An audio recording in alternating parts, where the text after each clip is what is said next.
he made it sound like it's really, really far, but it's not. It's just for our trip. Okay, so my name is Dinorah Tovar, and I am a mobile engineer at conTO, which is a startup in Mexico City, a fintech. Like you hear, I'm not from here. So the weather is killing me a little slowly. So, you know, like a lot. So, first things first, I want to ask if who is using Coroutines in his project right now? Okay, that's nice. What about Room?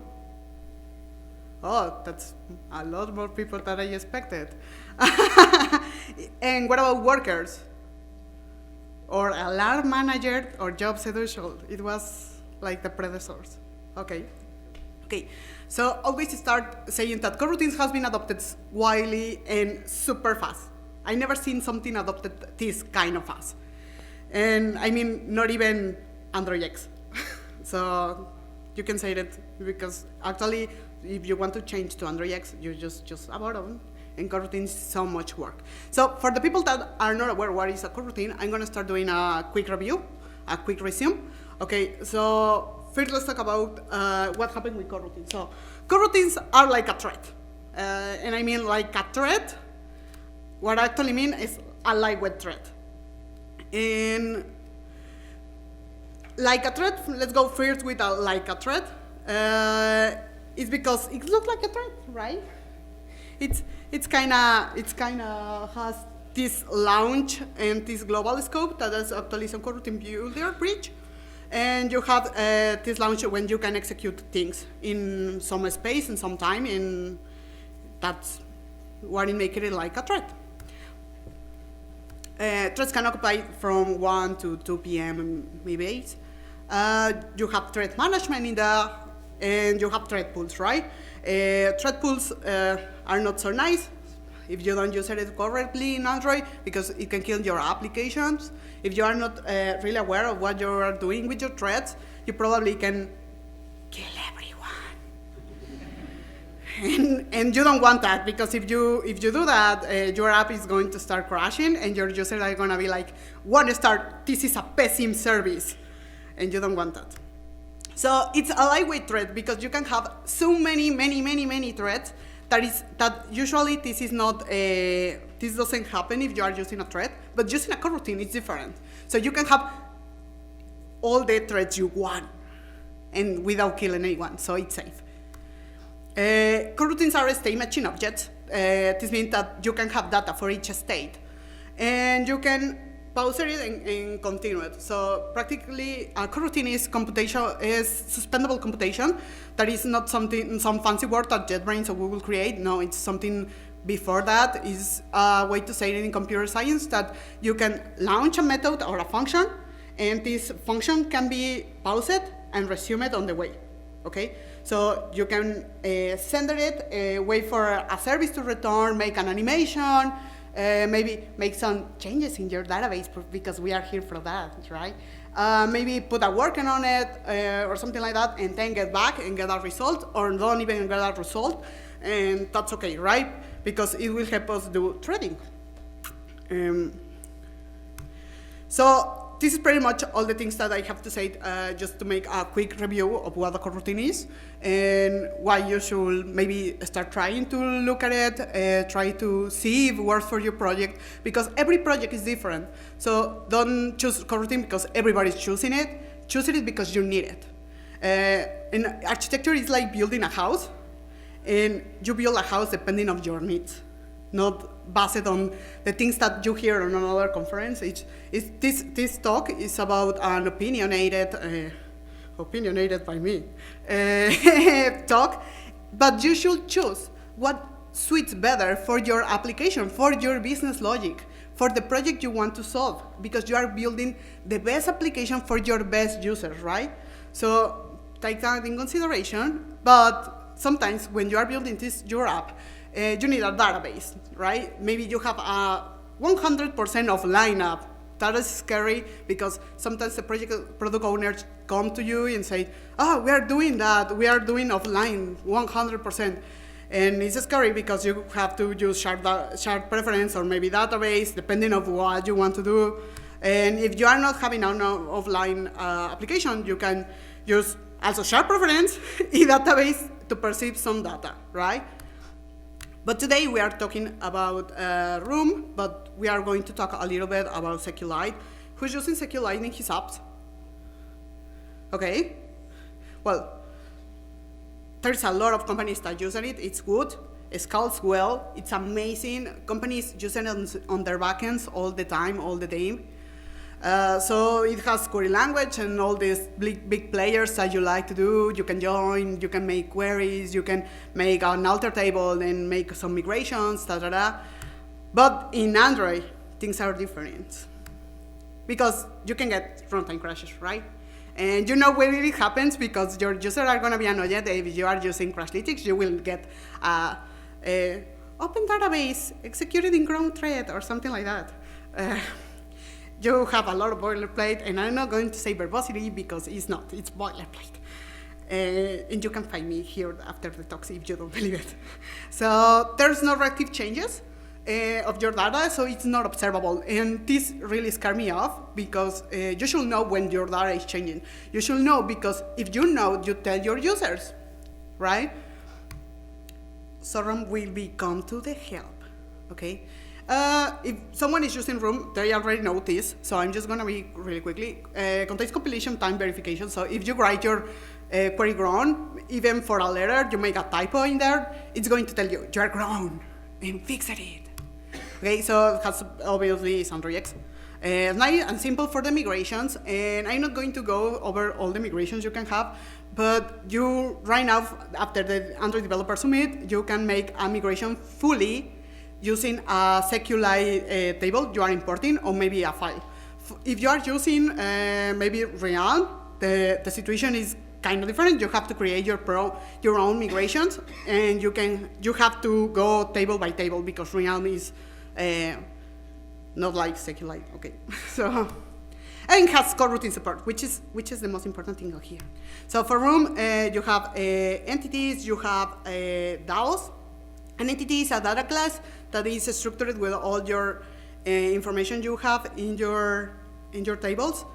Is for example, you have a table of a user, and you have the email of the user, and I don't know, maybe their age, their weight, or if it's which gender it is, and things like that, right? And you have your DAOs, and your DAOs is where when the magic happens, right? It's something like this. It's where all the queries are, and you can write a query, start searching something like you were using it on SQLite, and you will get a user, right? This looks fine, right? Looks kind of amazing. And not so long, Google decided that it was really necessary to put coroutine support. So when you are doing that, Google decided, we just need a suspend keyword, right? Because if we are doing already coroutines, we just have to put a suspend keyword before the app, right? And that will be solve all our problems. Well, it kind of solved all the problems if you want hot streams to work on your app. But maybe you want cold streams, right? And not everything is about hot streams. Hot streams is something that you open and you close it, and that's all. And cold streams are something more like observe the data, and you can observe the changes. Other people were using live data to solve this problem. It is okay if you want it this way, but I think the other solution I have is you are going to like it more. So you can make transactions like this using suspendable functions, and you can insert out the table, but this is still, it's going over a hot stream. It's not an observable change. You cannot observe this. If you answer it over a view model, over another, I don't know, maybe another coroutine, and that's it. You will not get the result until it's finished, and you will not observe it, right? So let's see what is really going on, because we are nerdies and we like to know what is going on. And it's really important to know what is the difference over not suspended and a suspend function in room, right? So we have two things. We have a synchronous and a suspendable function, right? So let's discuss the first part, that is the synchronous part. And the synchronous insert, actually in the code generated, it will look something like this. It will make override, so over a function, will try to insert the user, right? But the important is where is the wheels, okay? For the synchronous insert, you will get a begin transaction in an end transaction at the end of the module of the code, and you have a try and a catch, right? It will try to insert it, and it will try to make the transaction successful. The synchronous method will be executed and make the insertion wherever the thread is called from. So if you do it on your main thread, and this is not a user that has only 3 fields, and this is a product that has, I don't know, 20 fields, so it's a city with the point of interest of this city or something like that, this will take a while, okay, like a really while. And you will get starting wondering why your app is getting frozen sometimes, right? And you don't want that, and so then you use another thing that will be a suspendable function. A suspendable functions ensures that the inserts happen off the UI thread, right? In our suspendable function, the implementation is almost the same logic, except for the part that the insert method is wrapped in a callback. This callback, have you ever known or used a continuation function? By the hood, suspended functions are converted by the compiler to another function without the suspended keyword. This function is called a continuation. And inside this, you can get an execution of a code of the UI thread. And once this is out of the UI thread, you can handle all these insertions and make some changes, maybe insert all the products from one wish list to the cart of the checkout, maybe. So it will look something like this. Inside is exactly the same. We have a begin transaction and an end transaction, which is super important because we want to know the state of our database. And inside all that, there is an insert adapter of the user, and we will send the transaction as a successful transaction. And after that, we will return a Kotlin unit instance, which is a void in Java, right? Oh, kind of a void in Java. And here, if you are looking here in coroutines room, we are calling coroutines room.execute, right? Coroutines.execute is a suspend function which switches the background dispatcher depending on whether the database is open or we are in a transaction or not. And this is really important because if we are in a transaction, we have 2 cases, right? The database is open, and that's okay. If we are handling everything all right, we will not get any, I don't know, exceptions, scary exceptions. So we are just immediately execute the function we just called, and we will make the actual insertion of the user in the database, right? And the other one is, the database is closed. And we make sure the work of the other things are done, and the method of the callback will be performed on background and on a background thread, right? And we will use a dispatcher from transactions and queries, and they are derived from executors, right? And everybody can think, this is really cool, but we are missing something, right? Suspendable are one-shot write or read operation. This means that you send it and you forget about it. You just get the result in the moment you want, but you are not observing the data. So everybody was This is really okay, but it actually doesn't solve the problem because I want to observe my data to change. And if I want to observe my data to change, then the operations can be one operation, and this is suspendable, and this is called a host stream, like I was telling you. And an observable operation is a flow operation. And it's a cold stream. Flow was introduced long ago, but right now you can use it in your apps because right now it's a candidate release, so it's kind of stable, kind of okay if you are using it on a production app. Because it will not change a lot. So what you have here is you can have this and make a suspendable function of this, and you will get a list of products that the price is higher than $20, right? And this is cool, but with Flow, you can use a flow list. And you can get that flow list and collect all the items you have. But if somehow you get another products, another amount of products, and you put it on your database and this change, you will get all these emitted products attached to the already emitted products. So you will have to bunch, and it will be okay because your recycle view will be handle that information, and you will see all the products you have in your list. And you can call this really nice function to collect to call the function on your DAO, and you need to use collect to collect all the emitted, because we are using emitted. Flow doesn't just put your products like that, just emit the data, like for example live data objects, and you can show it off and try to look at it, and it will look nice, right? You do some magic, and voila, it's on your list, showing to your users, so you can start working on it. But on Flow, the things are different for a coroutine builder, because if you were aware on Android Dev Summit, they introduced Flow as a primitive coroutine, kind of primitive. So you have a block of a suspendable function.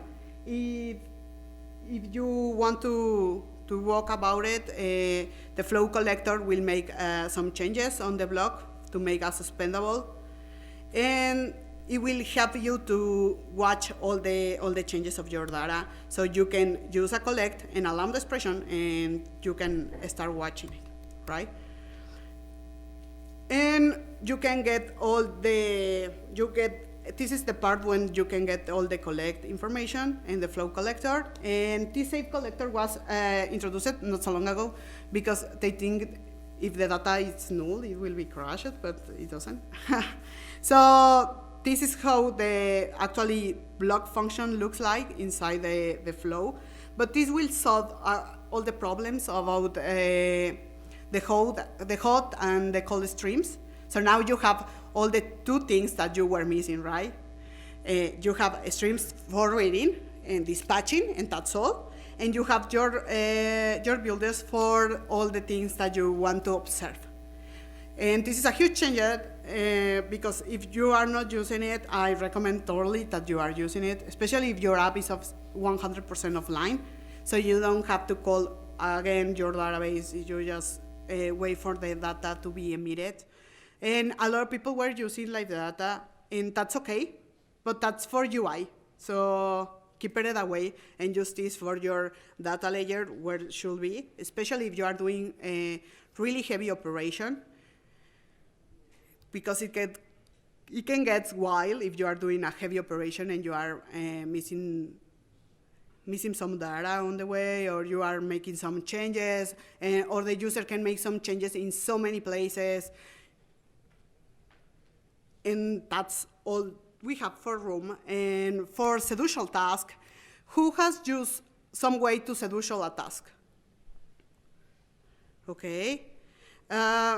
You can schedule a task, I don't know, for consult some database, maybe retrieve some data from the server, without the user notice, without actually waiting for the response. You just want to check it. If it's okay, it doesn't have to have a UI or doesn't have to have a click or callback actions.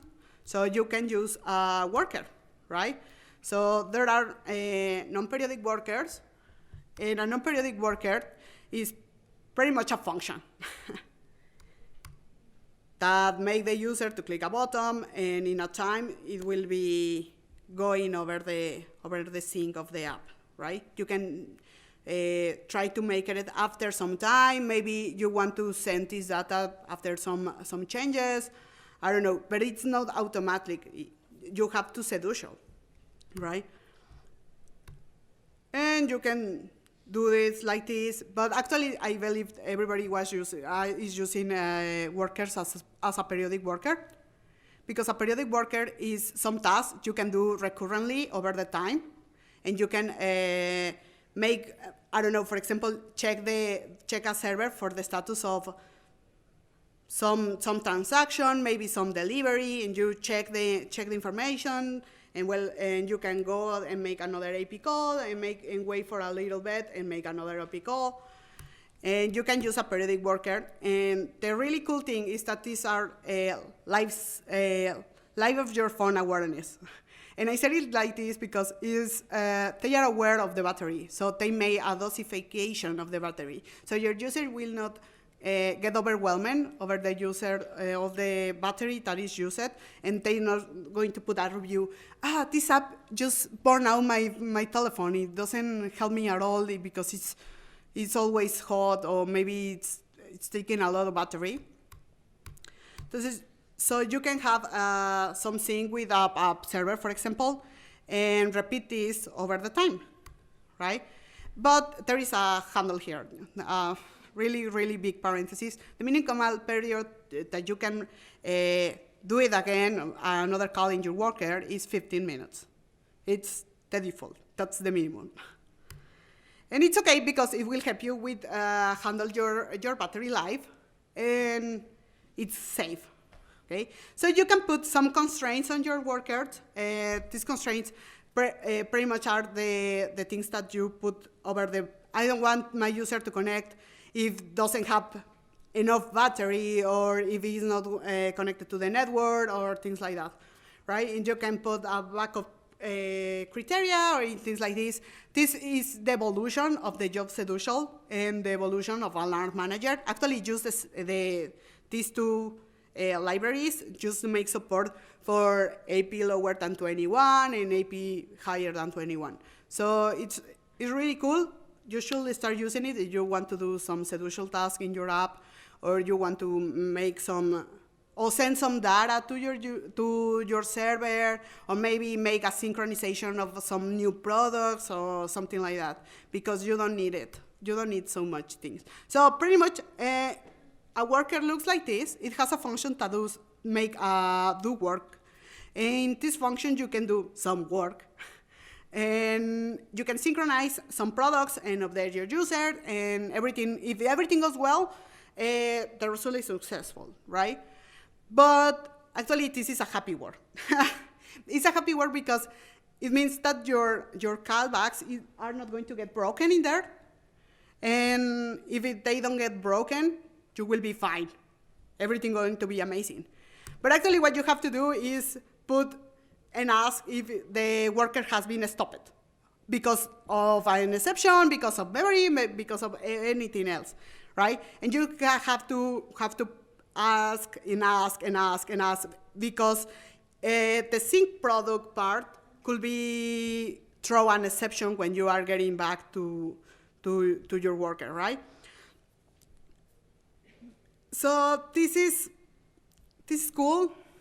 Not so much if you are doing this with a lot of things. So what actually you should be doing is doing a coroutine worker.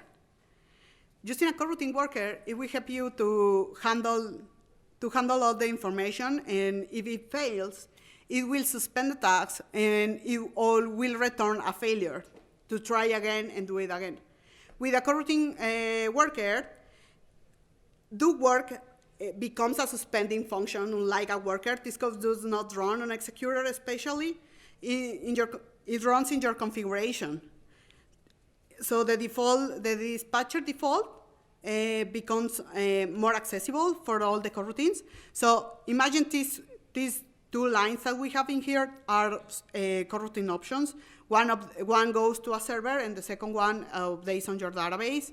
When you do that, this can crash. If it crashes, it will not happen. It will not give you a bad taste of your app. It will just try to start again and try to do it again with a retry. And this will save you a lot of pain in your head, and it will save you about checking if your coroutines, all your coroutines has been stopped, because you have to stop your coroutines. It doesn't have to be, you don't have to keep it living all the way in your app. They have to be stopped and they have to be open.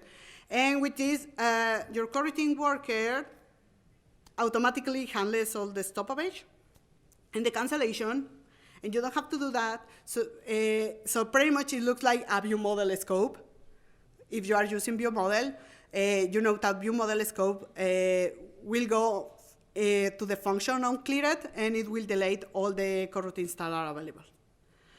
And it will help you, it will save a lot of pain in your engineers, in your team. So keep it in mind. It's really important to start using these tools that Google is providing, especially because it's full support for coroutines. And if you are trying to move to a coroutine world, doing coroutine things, this is the best way to do it. So thank you so much.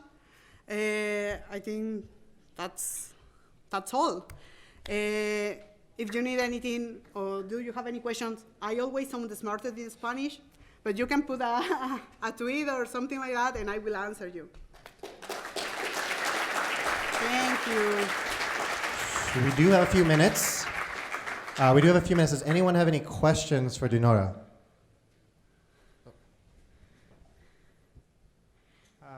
Do you have any advice for developers who want to switch from RxJava to coroutines? Okay, we do that before doing my job in Confio. I was doing the mobile application for Lonely Planet, which has all the support in RxJava. And my first recommendation is always build a plan of work. Don't go ahead and just do it and change everything. Talk with your engineers and start learning what really is a coroutine, because you go from a RxJava world when everything is callables, and you go to a coroutine world that is linear, you know. So that's my first recommendation, and my second recommendation is that you should check all the documentation you can possibly have. So go check how is built Lite, for example. There is a Google application that you can find on GitHub. Go and check how is built the new DevSummit app that is already open. It was open yesterday. So you can see what is really going on in coroutines, right? So you have to stop thinking about in RxJava world and start thinking, put outside the box of RxJava and put your box in your head on coroutines world. That's my recommendation. But do it. It will be really nice. You will find that it's less heavy. Any other questions? That was a very good talk, by the way. Thank you. Sorry for my English. I'm crumpy. That was really good. Have you ever used other database libraries like Realm or SQLite, and do they work well with coroutines as well as Room? Oh, okay. So Realm is super friend of RxJava, so it works really nice. In coroutines, you have to make some tweaks on there. Once you do these tweaks, you can use it all over your app, and it's really good because Realm is an amazing library. Let's be honest, it's really cool. SQLite, I believe the right person for asking this is Sam Edwards. If you don't follow him in Twitter, he has a really nice talk about select from Kotlin, which is he speaks a lot about Room and about a lot SQLite Delight and how he's using this implementation to make a full exposure of coroutines. So it's really, really good. But you should go to that talk. Anyone else? Okay. So we do have at 2:20, so like in just under an hour, a break. And Dinorah, you'll be here, right? Yeah, So you yeah, can I'm always going go to up be and here. grab her and ask her for questions If you have have any them. questions, you can send me a tweet or Okay. phone me on the hallway and we will talk. And we do have another 10 minutes before the next talk starts. So the only thing I ask is that don't go into that room until that room is done. And once again, you will be able to access it by going outside and around. Thanks again, Dinorah. No, thanks again to you.